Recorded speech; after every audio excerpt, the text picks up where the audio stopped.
Maadtong gabii, si Julie Vibes nagmuni-muni kung unsay panihaponon ug kay nag-crave man og sisig so naatay karni diri sa ref atong kuhaon balor tunga sa kilo. Dili gazud taon lalim magsisig, grabe ka trabahoon ini. So an ato una buhaton, maglapwa kita nan inin karni og ato timplahan syempre para pag magisa kita nazan, may lasa na. Ug tan-awa anay ni zo ini ako karni guys, hutok na mo kay ako namang gudaan ini tag huuman kaina. Atik-atik raw tagbutang sa ref tas tagkuha. Naguluhan talaga ako guys kung ano yung i-voice over ko, magtagalog ba ako or magbisaya. So okay, well nagpapakulo tayo, naghiwa-hiwa muna ako ng lamas para hindi masayang yung oras ko. Kung makikita nyo guys, akala nyo lang na naglalaro ako pero hindi. Nagmamaster lang ako maghiwa ng lamas. Char! At pagkatapos kong maghiwa, syempre nag-andam tayo ng pangtimpla sa ating nilapuhan na baboy. Ito yung tinimpla ko at chaloy, sa tong isa. Paminta asin bitchen. Pag syempre dili mawala ang toyo. Og yadi na isam naghiwa na sab kita ng Bombay na puti o Bombay na puwa. Hamay lami, Bombay puti or Bombay puwa.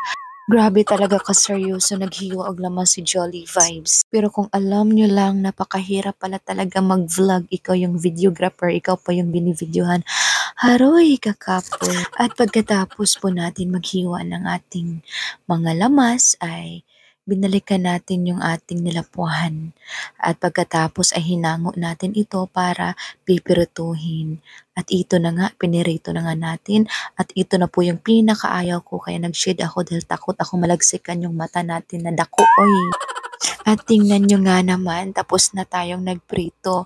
Prito pa lang, ulam na. Charot, success ang ating pagprito, hindi tayo nalagsikan. Kaya kuhain na natin ito sa kalaha para mahiwa-hiwa na natin ng ginagmay-gagmay.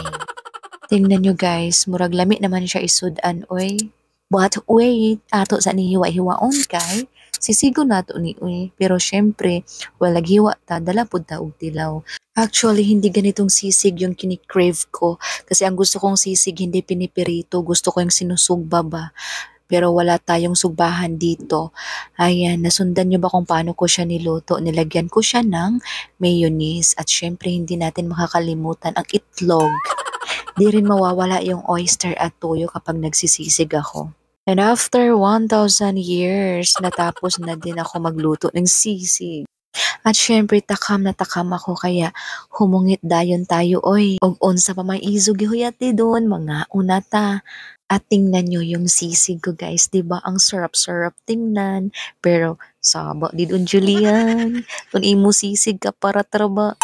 Yes guys, paratan ako sisig pero madaya raman hano. At solve na talaga ako dito guys dahil nakain ko na yung kinikrave ko. Ano kaya ang susunod nating lulutuin? Haruy, bago pa na human panihapon naghuna-huna na isab kun uni gusto ka unon. O may tagbito kini na bazi. Na kay Zari naman dazon ang lami pag human kaon kay Zari may cook. Ay, solbad ang panihapon. Okay, bye.